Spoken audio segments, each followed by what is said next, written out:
Halito. Halito, CEO. What's up?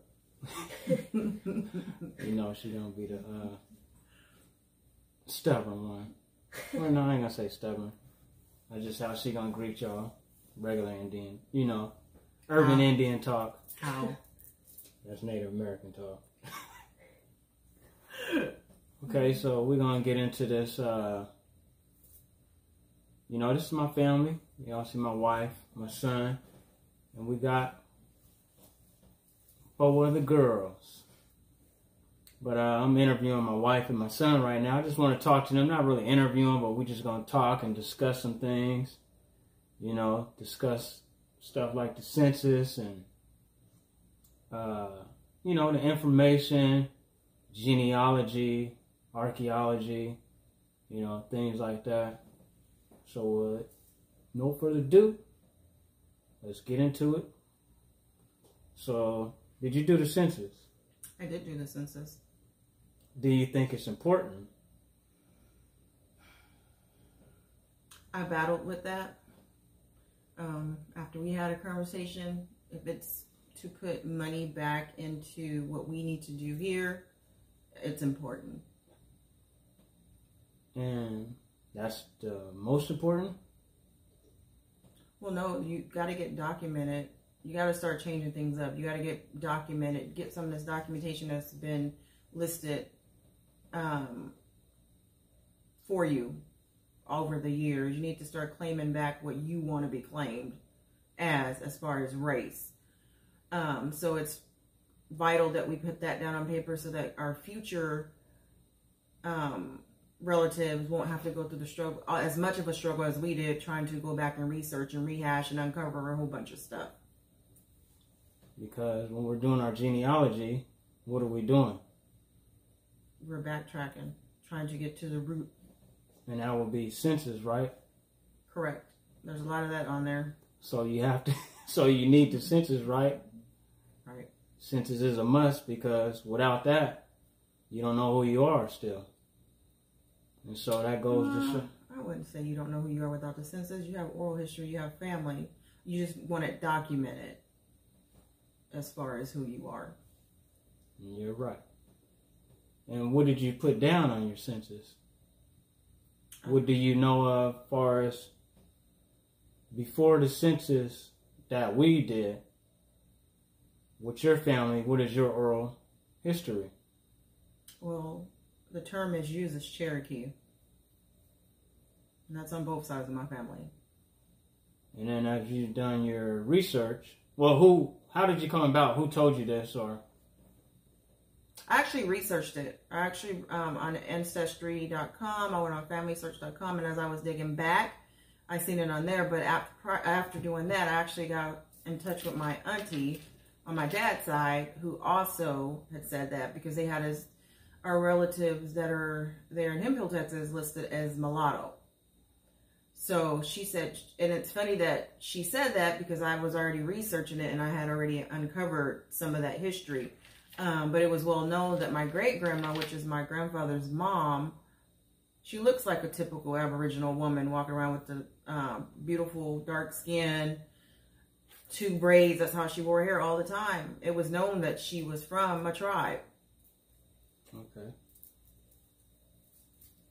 And so what did you put down on your census? I put down Cherokee. And did you put down an exact word, or did you do any research on the word? I don't remember how to say it. Aniwanya, is it? Aniwanya? Yeah, that's what I put on there. Okay. And have you started your genealogy journey? I've actually started that journey a few times. Which we know. It's hard because you got to be real specific or you can mess up your whole tree. Because you're not the only one that's working on the genealogy. They actually pull from what others have already done. So if they make a mistake, it pulls it into your tree. Like I actually was working on it earlier today, and I noticed that on my mom's side, I think she's a great grandma. They had her associated and attached to my mom's dad's father as his wife. So I don't know who went on there and did that, but they messed it up. So you got to be really super careful. It's very overwhelming, but you got to be patient in order for it to come, the pieces to come together as you want them to. Why do you think it's hard for our people as a whole to do this? What is the problem that you think? Like, why aren't more people doing this, and why aren't they going further and further back into their history? Do they care about it? Is it not that important to them? Or are they just comfortable with what other people are telling them? Are we lazy? I think it's going to be a combination of things. I don't think the vast majority is lazy. I just think the vast majority, I mean, there's some that are lazy, most definitely lazy, and they just want somebody else to do the work for them, and then they'll jump on the bandwagon after you've already did the majority of the work. Then you have the ones who are just kind of stubborn and just like, no, that's not what it is. That's not true. They don't want to believe the facts that are in front of their face. I used to think it was the older generation, but as long as we've been doing this, I've met a nice mix of people age-wise and culturally. So that theory was going out the window. So I just think some people are just set in their ways and they just want to believe what they want to believe, no matter if it's hitting them in front of the face. And I think some are actually scared to find out. Because now you have to rebuild all these ideologies you had and all this history that you've been given. It's basically now you have to start from a blank slate and build your own history. And people are scared of that. Even though what they're holding on to right now is literally nothing, because if it's not real, you're not holding on to anything. So they're rather to hold on to that lie because they believe they have something to stand behind, not knowing what comes with believing in that lie. Yep. That's good right there. And how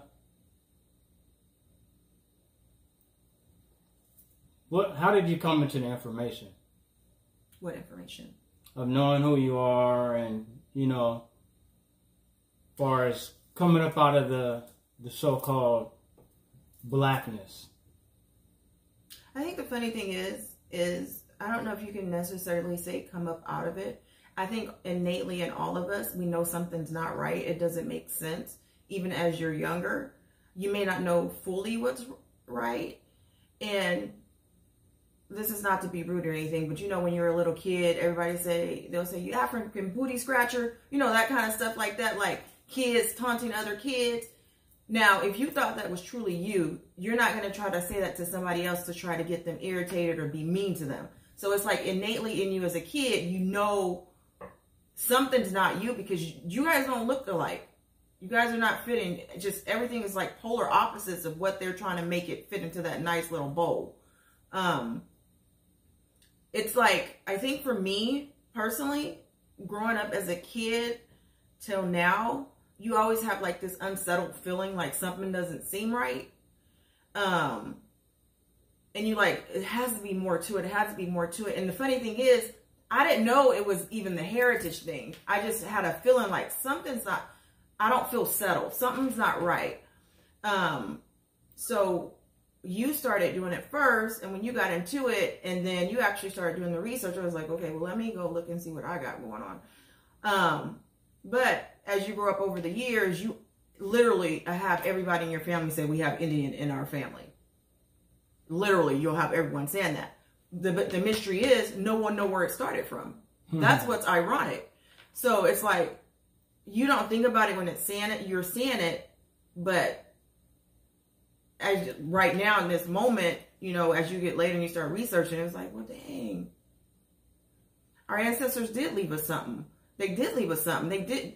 How in the world did we get this little nugget that's going to travel through the years and got us here?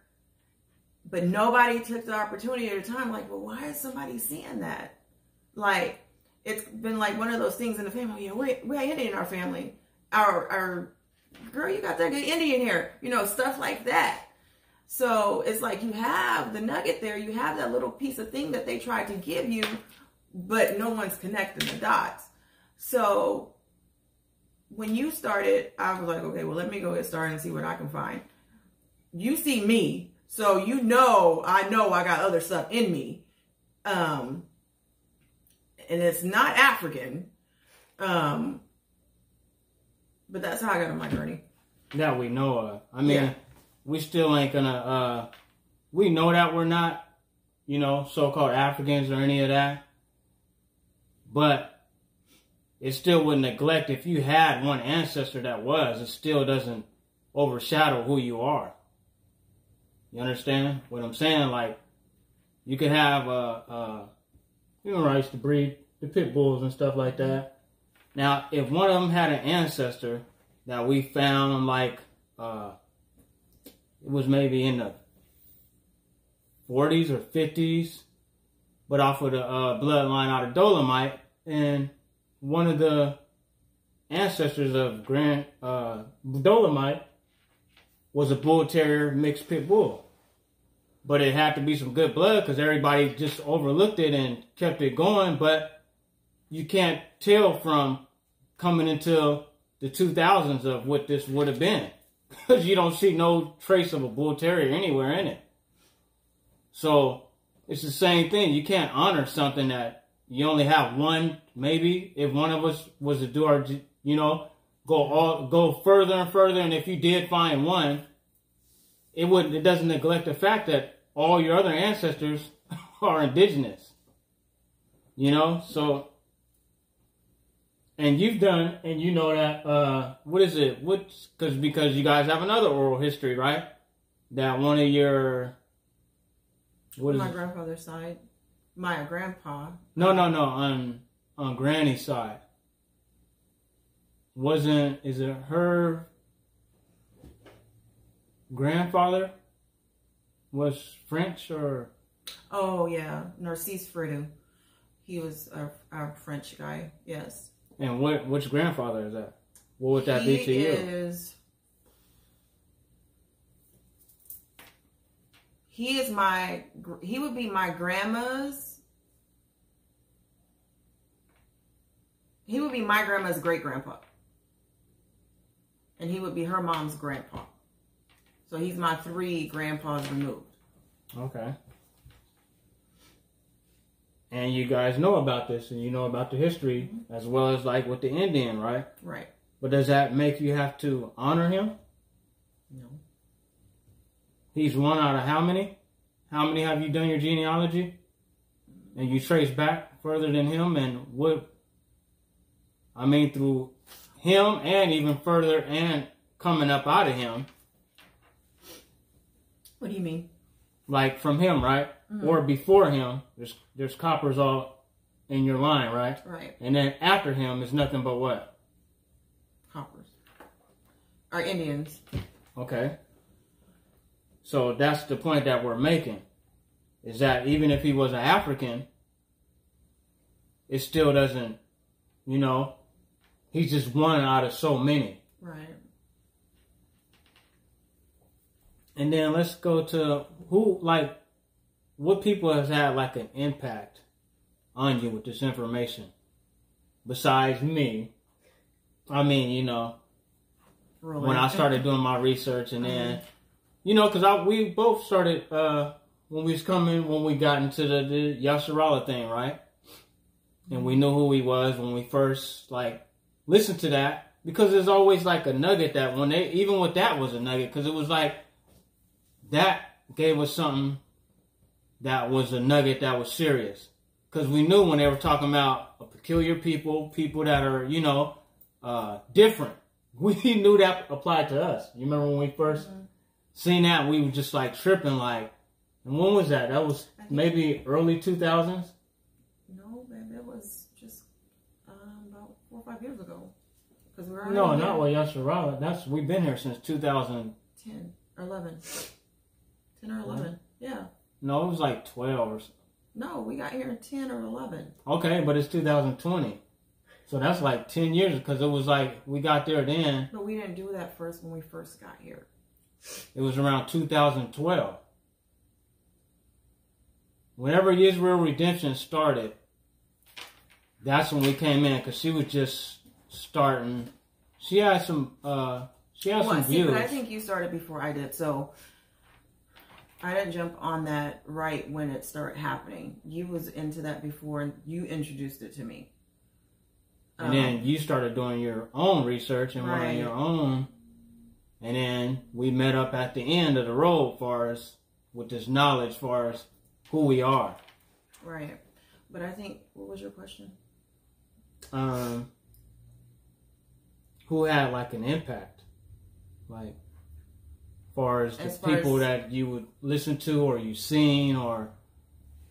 Well, I think there was quite a few of them. Though we may not go on that same path right now, like you said, everyone gave nuggets and there was a lot of truth and they had supporting documentation. I think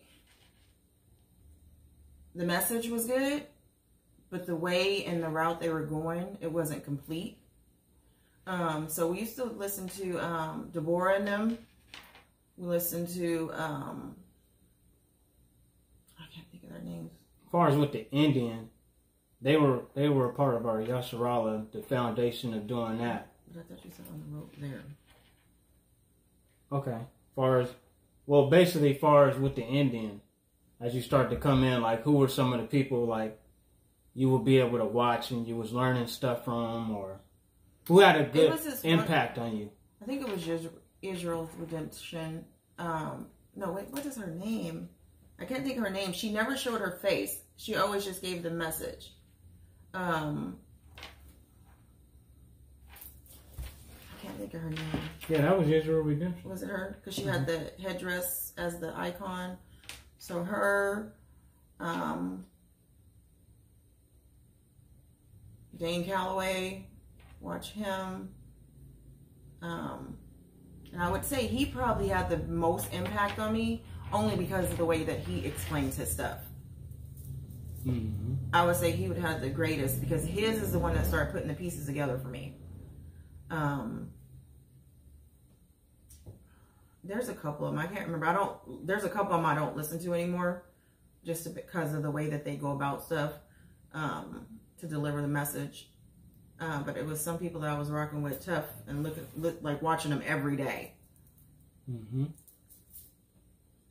Did you ever look at the brother Cootie Mayo? No. I think I seen one instance of him and didn't really remember who he was until you showed me the other day. And that was the one we were watching about.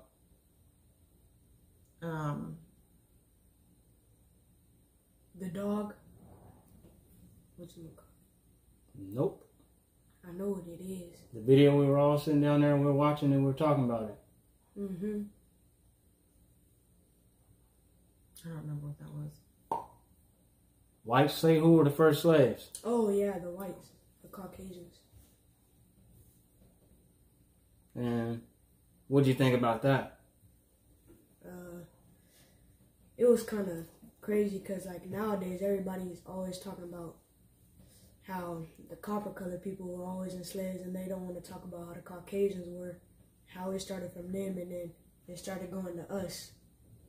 But it's not really slavery, it's really, servitude. What'd you think about it, wifey? I can't say that I was shocked. Because I think the way that the world is, everything circles around and at one point the seasons change. So I can't say that I was totally surprised at all. Just with my life experiences in general, it made sense. Just some of the ones that I've encountered have that type of mentality, like you have to direct them. So I wasn't surprised. And they're always involved in like some, I don't want to be graphic, but like weird, like activity and stuff like that will make you think like, who would do like, be so low as to let themselves indulge in the stuff that they indulge in. You know what I mean? Mm-hmm. Like the book that I'm reading right now, it was the author. He was talking about how his great grandpa like killed his wife or something, and then that's how he became in servitude. So he got out of jail probably as a condition. They paid for him to get out of jail as a condition to get rid of those charges that he had, and he had to work them off. That's probably what happened. Mm-hmm. Because you have like a community service. You know, when you get community service, you got a certain amount of hours you have to also work off. And I know a lot about that. Being a little kid and young teenager, you know, 12, 13 years old, in and out of juvenile, and having community service, you know, driving without a license, suspended license. They knew I was underage, but I was owning cars and driving cars, which you already know. Being bad. And yeah, and so those came with it, you know, and I had community service, and I wouldn't do them either. So I'd be back in juvenile like, nah, you got to catch me if you can. But anyways, on to, what do you think about Opie? I know I sent you Opie Mijas. Baby, send me so much stuff. Which you have to give me more than that. He was the one the brother that goes in about genealogy, and I remember I showed you about the whites, because that's your, when they were doing the surnames. Yeah. I don't really, I mean, I'm not surprised at this point. But I mean, how, what do you think about that brother doing that? And, you know, taking his time out to... I think it's great that he does that, but it's unfortunate that people don't appreciate it. Because that takes a lot of time. A lot of time and dedication for you to backtrace, and that, because it's so many people in this world, and you have so many common last names. For him to, I think that's for him to do that. That's huge. And anybody that don't take the opportunity to get where he got them, it sucks for them. Yeah. You know, they're cheating themselves, because he's already put in the legwork. He's pretty much gave you the location where the name stemmed from. You can go there and go to those archives and look up the information that he gave you. I mean, so he's did most of the legwork for you. He didn't do everything for you, but he got you more than where you were. So, but I think that's awesome of him to do that. Shout out to you, brother. Salute to you, bro. And I think you heard me talk about the brother Wanagi a few times, little bro Wanagi. And he's got some, I think I sent you a few of his videos, I think. I know I mentioned them to you, right? You're familiar with the name? The name sounds familiar. Yeah. But he does a good job. He's got some stuff on there.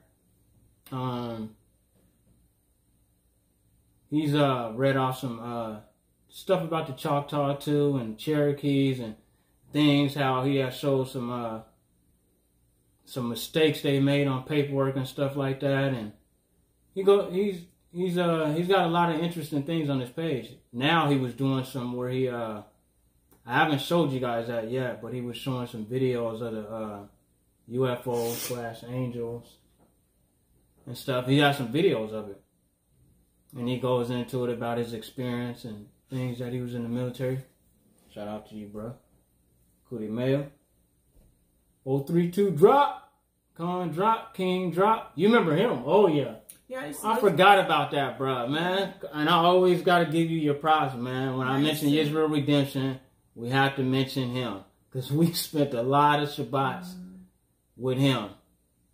With him, what you could appreciate about him is he actually put on his website the books that he used. Because I remember I went on there and looked at a couple of books that he had on there. And some of those books were kind of pricey. So for him to do that, that's huge, and not charge for it. What was it? The Pale something Pale Rider and the White Horse. That was a pretty interesting book. And that was that guy. It was about a guy who actually was in the Navy, and he was up on top side of the ship that he was on, and that's when he started having his first experience with UFOs or some strange sightings or something, and how the government started trying to cover it up. But that was a pretty good book. And, you know, he had firsthand knowledge since he was already in the midst of that stuff. And what do you think about when the brother was going in about the genealogy? I mean, not the genealogy, but the pyramids. Who'd you start learning about the pyramids and stuff? Where'd you get that? Where'd you get the pyramids from? The ones here in America? Yeah. Who, like, was giving you that information? Who would you say you were listening to or watching that will lead you to read up on that kind of... Well, they all kind of get. It was the crazy one. What's his name? Lex Will? Mm-hmm. Him. I remember he talked about it. King Drop talked about it.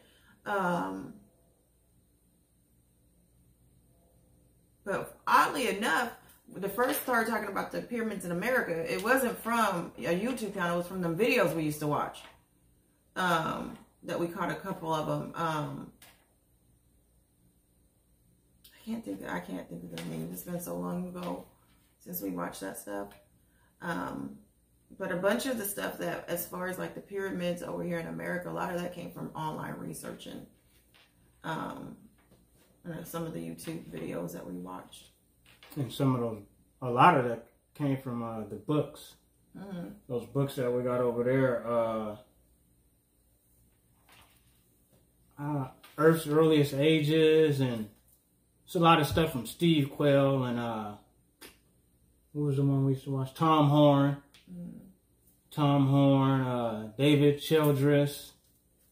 What's the other guy's name? Brian Forrester. We have a lot of their books and stuff from our early days, and a lot of those guys are like archaeologists, so it's like the guys that actually, that's what they do. Yeah, they do that for a living. And what do you think is the biggest problem when it comes to these topics and talking to our people? What does it seem hard for you to do when you bring up these topics, and do you bring up these topics and things like that? It depends on the person. You can't bring these topics up with everyone. Only because I think some people see, like how we're talking about UFOs, pyramids, and stuff like that. They see that stuff as fictitious. And that's just because they still have blinders on and they're not doing the legwork. A lot of stuff, like if you were talking to me about it and I hadn't read about it, I'm going to be in the same lane they in. I'm like, well, I don't know about that. And the fact that we even went out to the Kondu Mounds and seen all that stuff like that, it's like... The Kadu? Yeah. Kadu Mound? Yeah, out there. And she wasn't in the video, y'all, but she was there. You hear what she's saying. So we did go out there and we did the ground, boots to the ground, and you know what y'all see the little snippets of. And if, you know, that kind of stuff, to me, I'm a visual person, so I actually have to see it. So in order for it to actually relate it to, and I know a lot of people are like that, but they don't want to take the time out. That's like boring stuff to them. But they don't know that once you uncover one lie that has been told to you, it's like the whole yarn starts unraveling. Mm-hmm. Now you have to start researching. Now you get to start putting two to two together.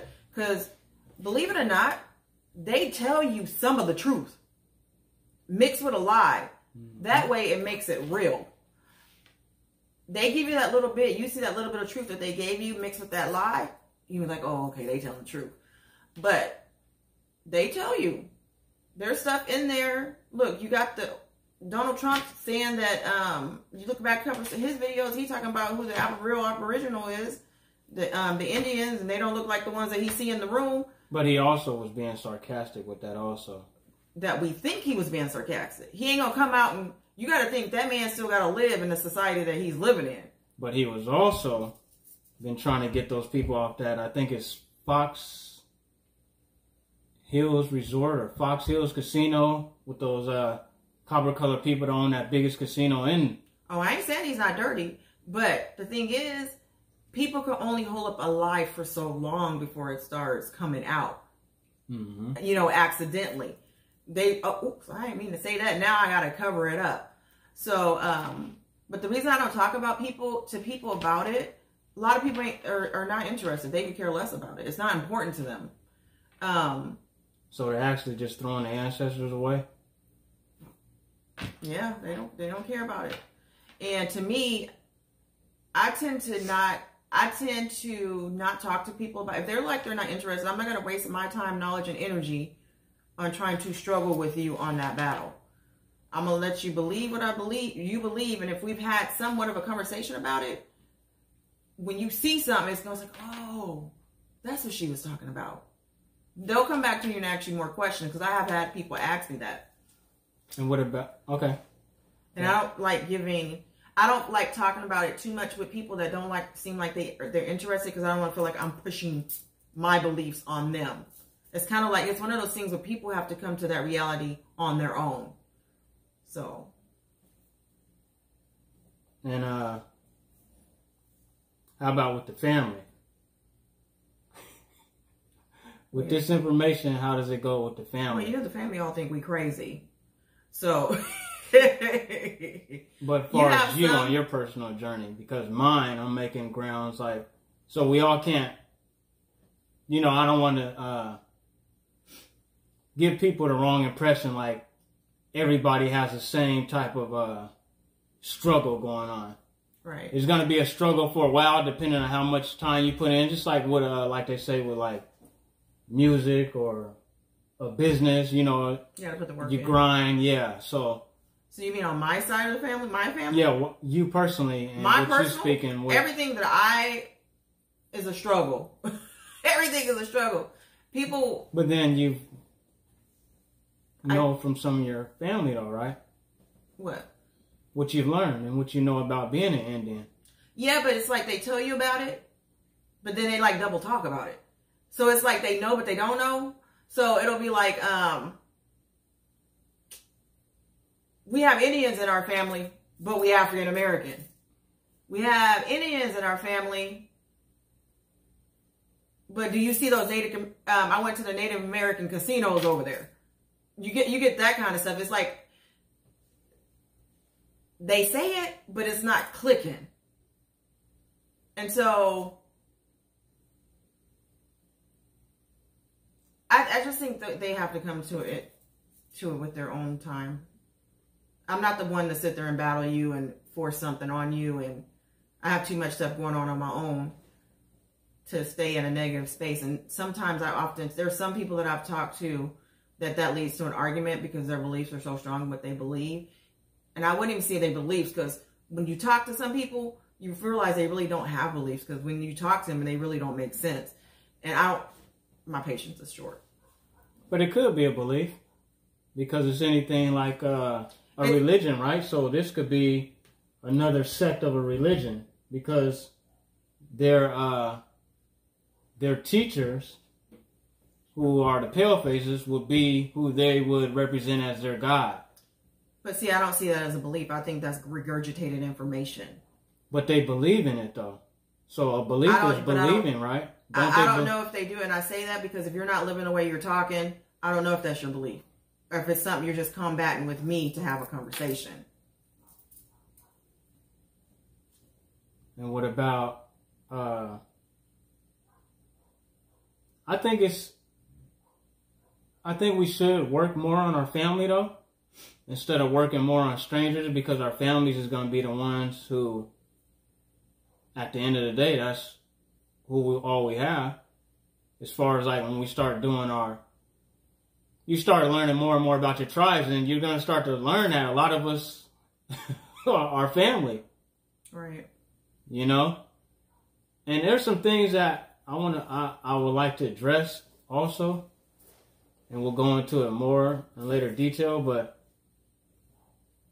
about the Buffalo Soldiers, right? Oh, they have that museum here. Uh-huh. Okay. And then it's so awkward that, what are those? What are they? What would they be classified as? Negroes, African Americans, black. Okay, but we have stories about them, but why is there not any of these types of class of people that are, because what were they? It was military soldiers, weren't they? They were hunters, yeah. Hunting and tracking, right? The Buffalo Soldiers? Yeah. Let's pull it up and read it. So let's see and go into that.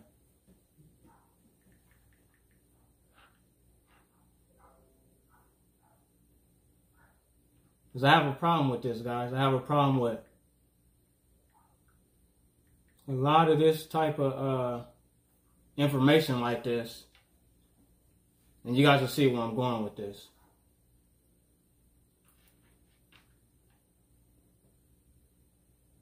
All right. You got it? What were they?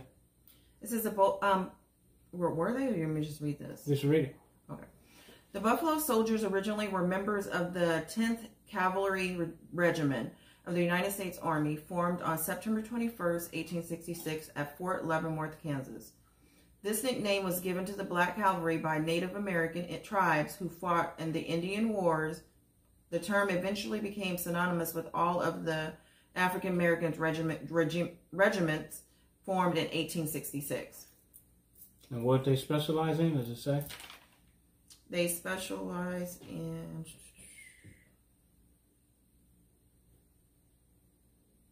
And who gave them that name? They say Native Americans. Mm-hmm. And there's no names of the people, these so-called Native Americans? They don't give you any of that? No, it just says during the Civil War, the U.S. government formed regiments known as the United States Colored Troops, composed of black soldiers and Native Americans. Composed of all of them. But when you look at the Buffalo Soldiers, is there pictures of them? The images? Yeah.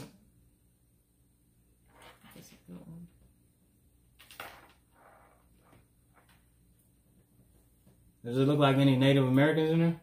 No. So it's saying that those are Native Americans. It's made up of Native Americans. Oh, wait a minute.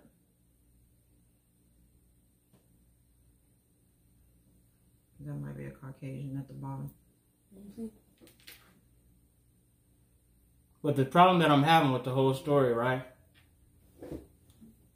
is how come there's no Native American groups like this that are hunting down and tracking people if this is their land? That's the problem that I'm having.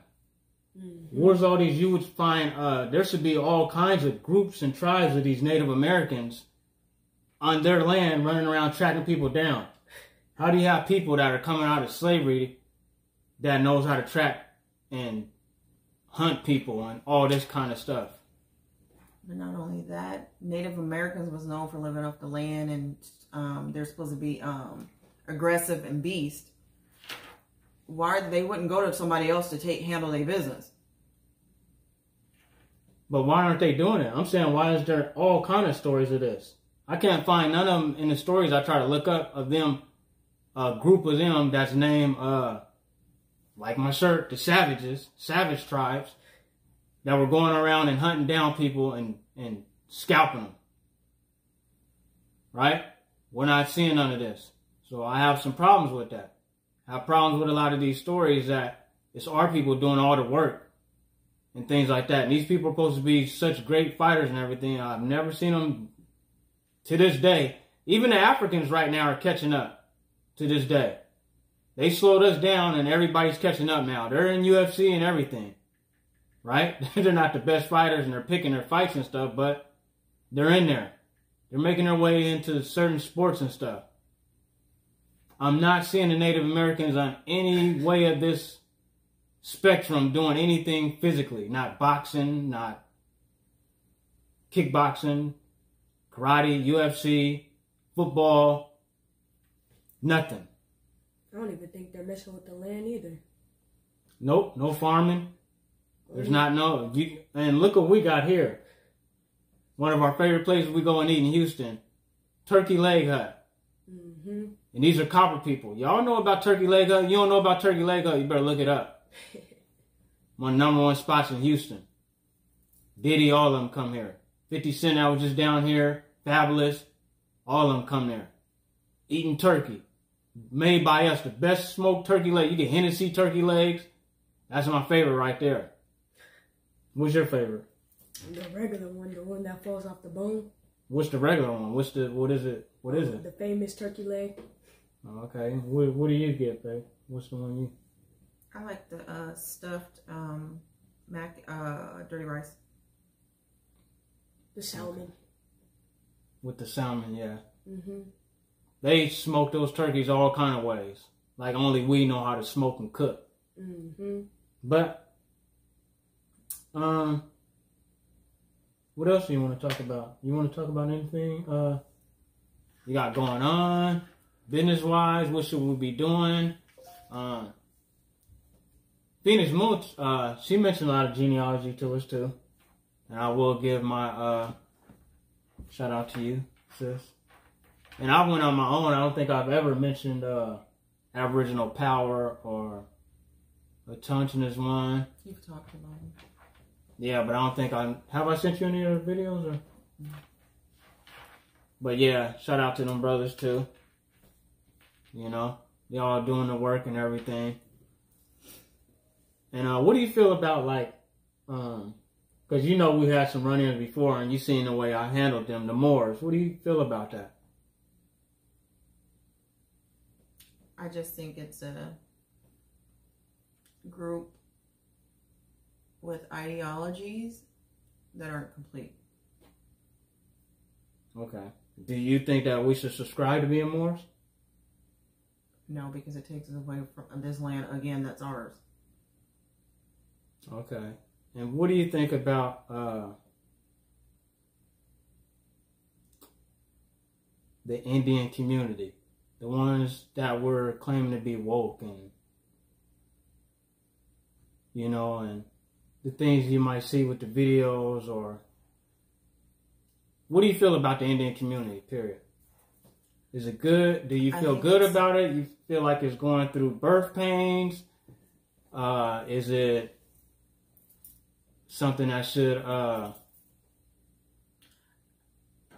view that the community as you would the projects. It's a bunch of people, it's a bunch of smart people with a whole lot of knowledge that don't know how to connect.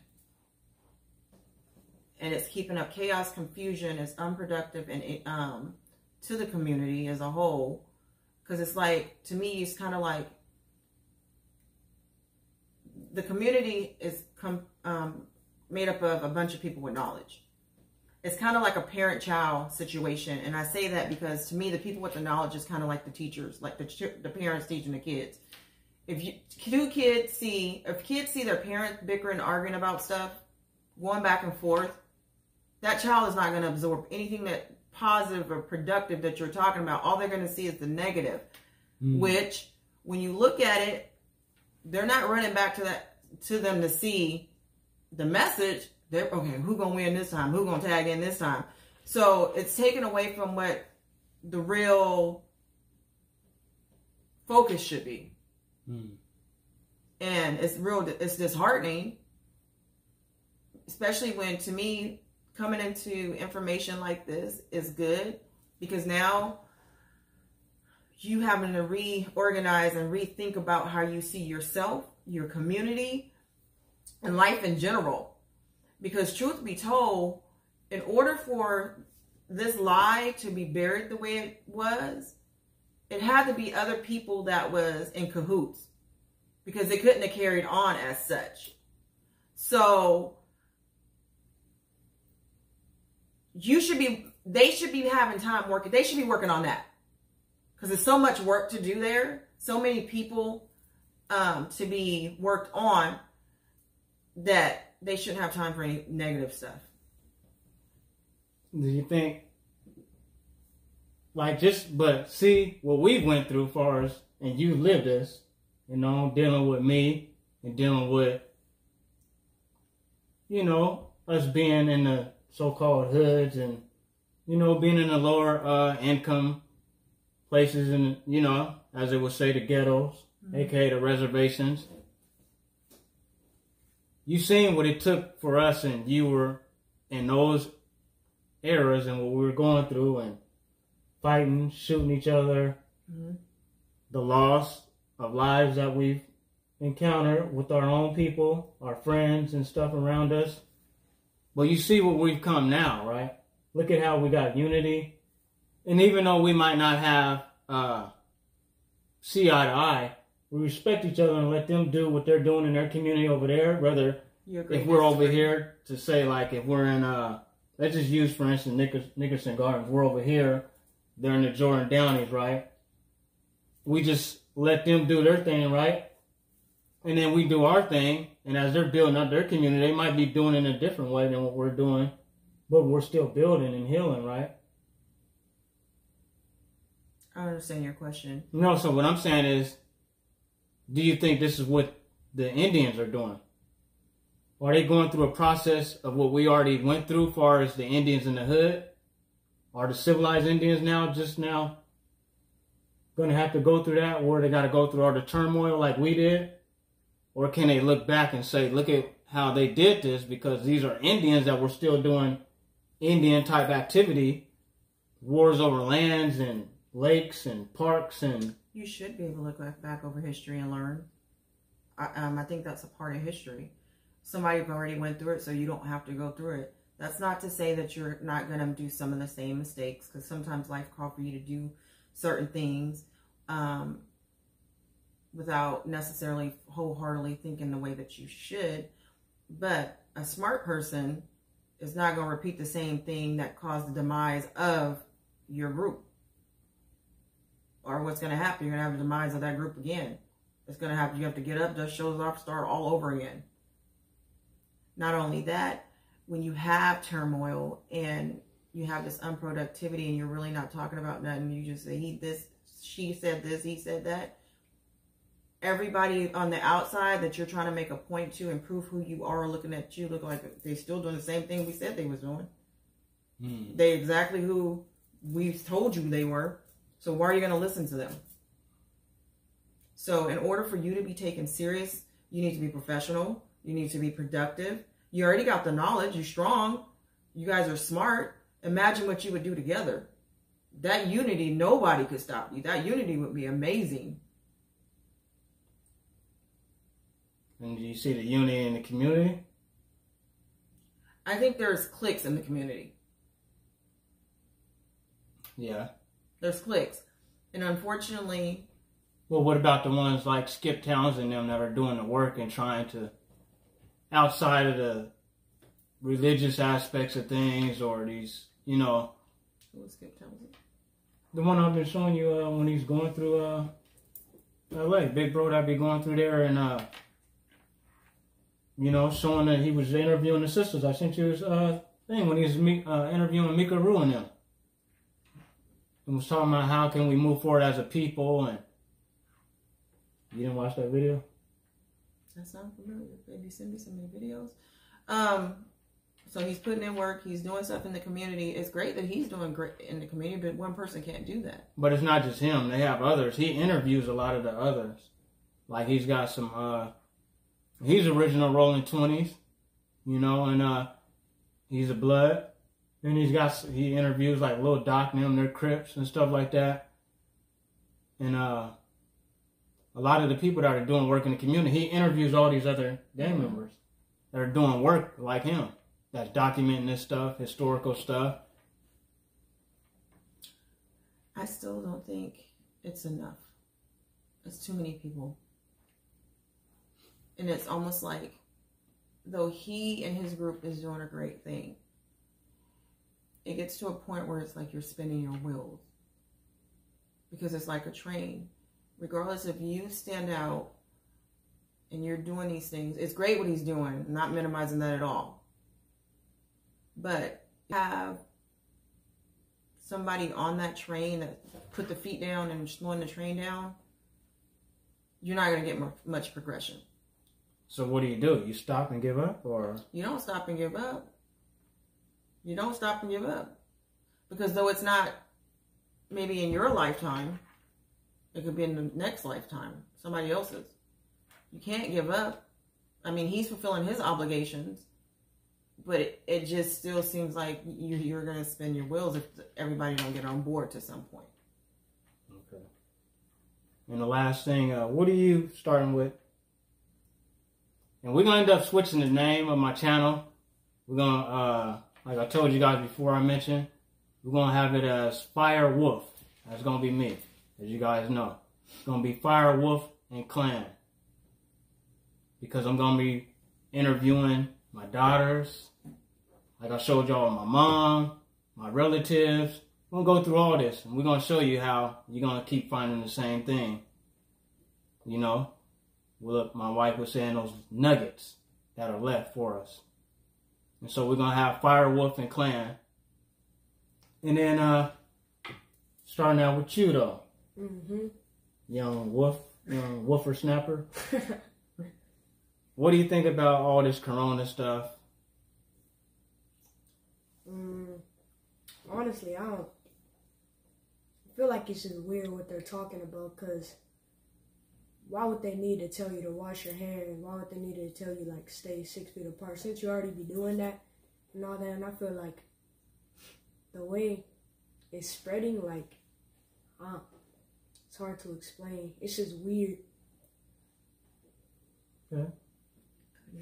You know this is my subject, right? Okay, let's go. So I actually had this discussion earlier. I don't think with this coronavirus, the odd thing to me is it's really weird. I think it's weird that it came out that the wrong flu vaccine was given. And now you have this outbreak of corona, but somehow they conveniently threw it back over to China, and China started it. You have mixed things. They've incited mass hysteria for one thing, because people are so hysterical about this coronavirus that they have not stopped to do the work and research it themselves. Because if you stop and listen to what they're telling you, they're not giving you all the information. They're only giving you tidbits of truth mixed in the lie. So I honestly think it's something more going on with this virus thing. When it first happened, I remember telling my husband, they're going to try to create a vaccine. They're going to push another vaccine on you. But before I said that, I said it because if you really remember when it first came out, they started saying it had flu-like symptoms.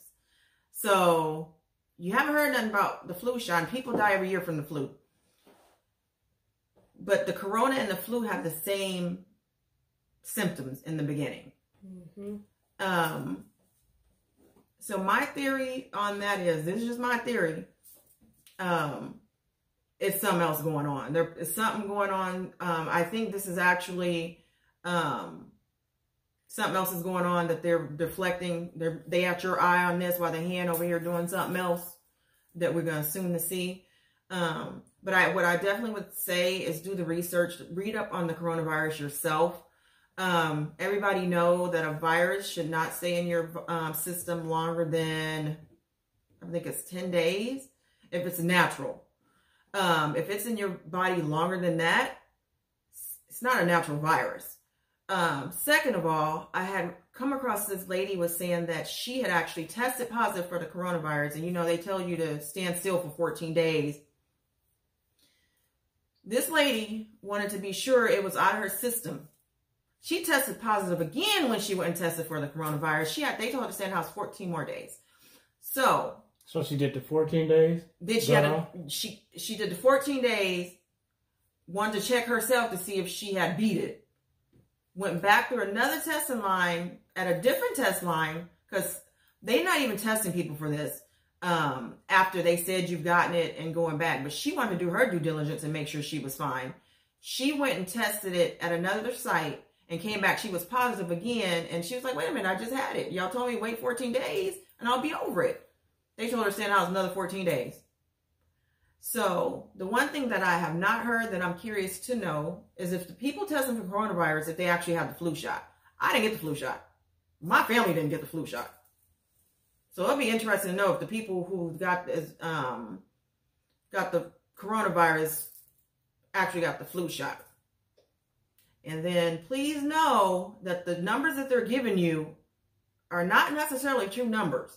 I was listening to another lady. She was actually a medical examiner, and she was talking about how the coronavirus tag has just been placed on things just because it's easy to do. Wait, but when you were going to school, what were you going for? So what would make you come to this knowledge to even understand? Because they could just be saying anything, and you could be taking their words for it. What would make you say, dang, this could be right, what they're saying? Well, I've been in the medical field since I was like 18. I did vast majority of things. So, in there, you'd have to do a lot of paperwork. So I went for medical assistant. I'm currently in their school right now getting my BA in healthcare management. I worked in central supply, which is sterile processing for all the stuff that's in the hospital. But also I'm just inquisitive. Like, I love the medical field. Like, that's like one of my passions. So I read a lot of stuff. And your mom is? A nurse. I got a bunch of nurses in my family, a couple doctors, pharmacists. So And what is our daughters doing? The two oldest. Going to school to be nurses. Well, Doctors. the oldest is going to school to be a surgeon, Oh, yeah. and then the second, she's going to be dental hygienist. Okay. But anybody that know anything about viruses and bacteria, viruses, there's no medicine for virus. There's no viral medicine. I think herpes simplex, you have a virus medicine tablet that they give you, but that's just to make your breakout last longer. I mean, shorter. But there's no viral medicine for viruses. Usually... Wait, hold on. In the medical field, right? Yes. Because Dr. Sebi now... CB. And I think there's another Dr. Ali Muhammad, the brother that teaches about us with the Aboriginal stuff. They were talking about how they could cure that kind of stuff. But I believe all that stuff was plant-based. I don't think it was... No, that's what I'm saying. Yeah, you're right. Yeah. So it's not with a medicine. Yeah. And I think that's where a lot of people, the public, get confused with. They don't understand virus versus bacteria. Like bacterial infections, you get antibiotics. Antibiotics does not work on viruses. Usually when you get the flu, what do they tell you? Drink your fluids, Tylenol, let it play its course. They do have Tamiflu, but even Tamiflu, you have to catch it earlier on in the flu for it to even be worth taking. Effective. And even then, all it does is shorten the time frame. It does not stop the virus. So do your research. And it seems like most of the people they show, like the celebrities who they say that they have it, don't even look like they're sick or nothing. Like the two basketball players, Donovan Mitchell and Rudy Gobert, they didn't even look like they had it.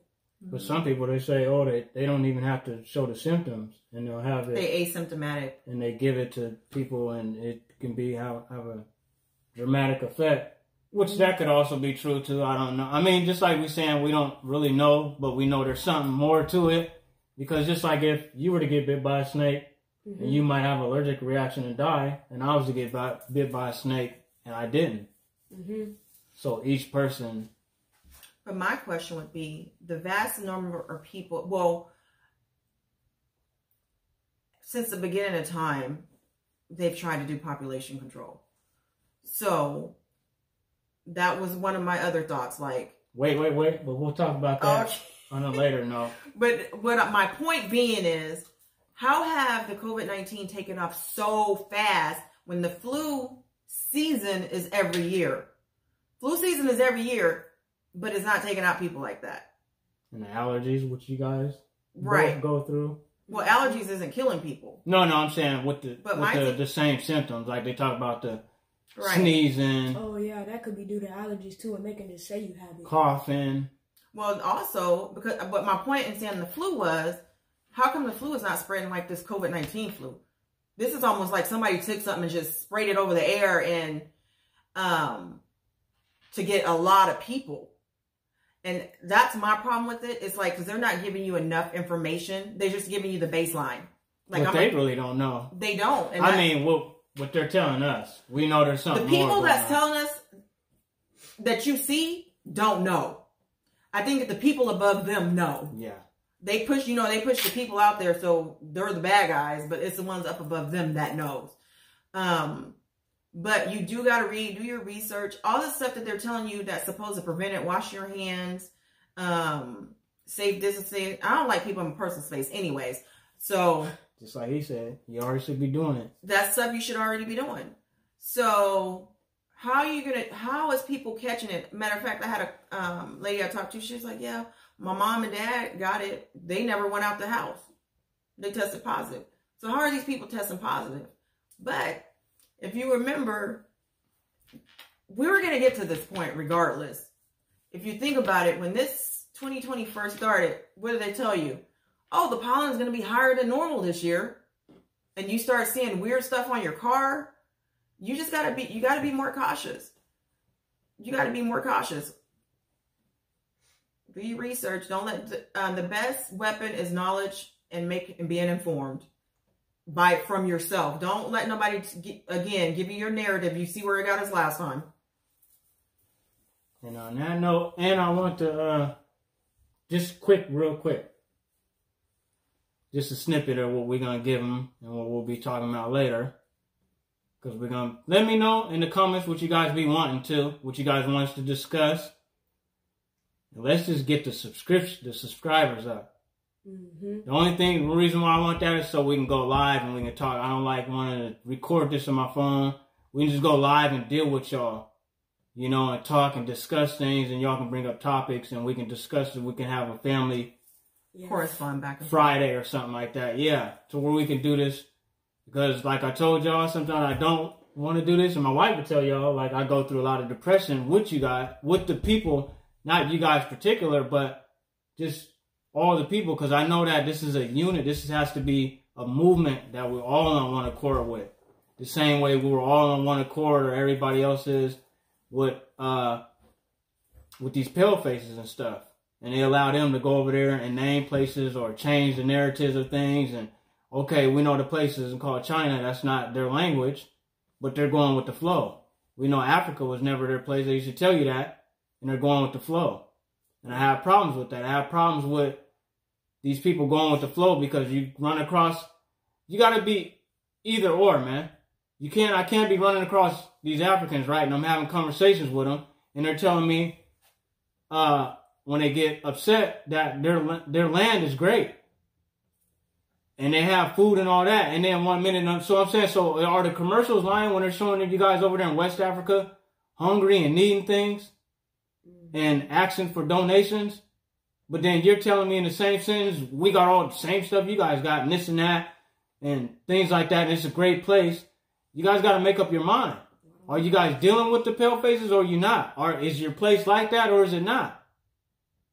Because then I run across other ones that saying, oh yeah, it's bad there. Food is not a lot to eat there, and this and that. And next minute, I'm showing them how we're importing all the food over to them and feeding the world. And it's no, we already have all this stuff. We got this, and we it's a good land. And it's like, you have it because we sent it to you. But yeah, exactly. But they don't want to admit that. And I'm just like, well, who's the liar here? You or them? Or how come? How are you guys not on one accord? Like, but okay. I don't want to cut you off. But let me make my point real quick. So if the land was so great and everything was so great over here, why are they all coming over here to go to school and stuff? It's so great over there.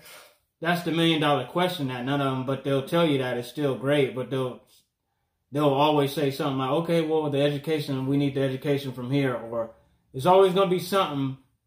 But their land is great and they have everything. But anyways, I want to end this because that's just on my mind and things I'll be wanting to present to y'all. Like, what is the truth, man? What is these people? What are they about? Why do they get these pale faces? Everybody gives these pale faces all this power.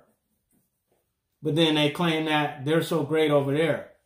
Oh, we got this and we got that. And it's like, well, hold on. Well, they're showing these commercials saying you guys need money. You need this over here. You need that. What is it? What do you guys want us to believe? Because I'm asking certain ones, they're saying yeah. Certain ones are saying no. Certain ones that say, yeah, we're not. We know we're not you guys. We're separate people. Other ones that say, oh, yeah, you guys are. Indoctrinated from the not indoctrinated. But then, that's just what I was, want to bring to y'all. But now we're going to go with, I want to bring up a topic that we talk about. Shout out to Wanagi, little bro, with the UFO/angels, and people who don't believe, you can be comfortable in your lie or whatever. But I know that we've had experiences. I've never ran across but one person of color, copper color, Indian, that I know talks about being abducted. Other than that, I've never, ever ran across any copper color person ever besides that Betty and Barney, the copper brother that was with the pale face, and they got abducted, and and that was maybe I can't tell you how that happened to him, because I know a lot of times they can't touch us and they can't deal with us. These entities, they have like a hands off with us, so you don't see them abducting us by the millions and stuff like you see them doing with everybody else. And that's something for you people that don't think that you got to do your own investigation, because that's what brought me really into this truth of all. So you know how people say they had to start from somewhere? Some people were Pan-African, some people were this. Well, I was into that ufology stuff. And my wife would tell you that. That was like my regular thing. Books on it, watching it, Discovery Channel, all of that stuff. And it led me into when they started going into Brian Forster and all this stuff kept leading back to America. So, you know, that's what kind of led me into really into more in-depth of the Indian thing. Because I already knew I was an Indian from verbal. And I was always going to sweat lodges and stuff when I was younger. I just thought I was, you know, mestizo, mixed, mulatto, whatever you want to call it. But my people all look like me. They say they was Indian. So I want to say, like I was saying, shout out to the brother, Wanagi. But on the UFO subject, have you ever seen one before? Yeah. And what was your experience of it? It was like, so I was just outside playing. I was throwing my football up, and then out of nowhere, I just seen like two things. They were like white things, and it was bright as like, it was bright outside. And then they was like, and then I was like looking at him, and then I ran to the gate because we were living in apartments. I ran, and I was just looking. The town, huh? Yeah. And then after I seen how I ran and got my dad. Wait, well, hold on. It wasn't just you out there by yourself. It was my friend too. You remember his name? Was it Samari? No. I think. Or Steven? It was Steven's, his relative. Jalen? Jalen. Yeah, it was me and Jalen playing football. And you were, at that age, you were probably, I think, 7 or 8. Yeah, 8 or, No, I think I was, yeah, maybe 8 or 9. Yeah, you might have been around 8 or 9. Because I remember you guys ran to the house and told me. Yeah. Both of you guys. And then they were just like moving, and then they ran into each other and just disappeared. It was weird. Okay. Mommy, quick, do you, have you had any sightings that you would think, or what about, the time? Okay. I said, you can't ask me that because, you know, I'm always thinking I see something. But but we did when we was out there at Lake Livingston. You remember that? We were out there at the cabin with, when Pops was still alive. And you was like, look, look, look. I don't remember that. And then we were like, she doesn't. No, you remember? And then we was all just looking up. We we can't make her remember because she was the one that told us. But she doesn't remember that. But dude, what did you remember? Wait, we were fishing, right? No. We're not going to force her to remember if she doesn't remember. Mommy's an old lady. We're going to let her remember what she remembered. What do you remember of any of your... Because I could have sworn she was talking about, like, it can't be a helicopter because it's going to... Yeah, I remember, but she doesn't remember. So let her... This old lady don't remember. Let her think of something that This old lady don't remember that. You want to remind me what I might remember? No, I said we can't. You got to... No, we need... I'm old. I can't remember that. We need you to go into your own personal... What have you seen then? If you can't remember that, you don't remember any... Is there any kind of memories you stick out in your head, or... What about the time when I was seeing those things? You remember that? And you woke up and it was like, when I kept telling you for months and months and I was documenting it without going to on one of my other. Oh, the thing on the wall that looks like the Matrix. Yeah, I just woke up and seen that a couple times. It's kind of like you're half asleep, half woke. And it's just like, it was like a computer screen actually on the wall. And it was like, the Matrix mixed with like Tetris, but the stuff that was moving was green. Y'all hear that? And that's what, when I was waking up, I have it documented of seeing these things. And like I told you, I'll go into how all this stuff started manifesting and how I had to basically, I don't know if it was like, yeah, if I had to like, close like a portal or whatever it was that I had open.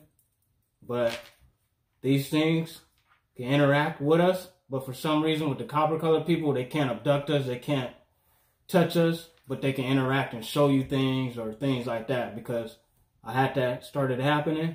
And my wife is a witness to where it was months and months I was talking about this. And she was like thinking, probably like, man, I could tell the way she's looking like, what the heck is going on with you?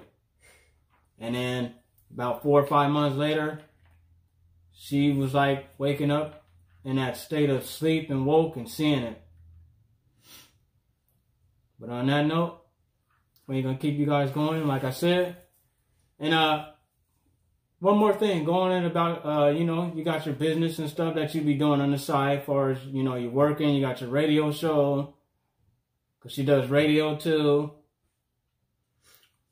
And, you know, your jewelry, and you got Aboriginal jewelry and stuff. A lot of people was asking out about it before.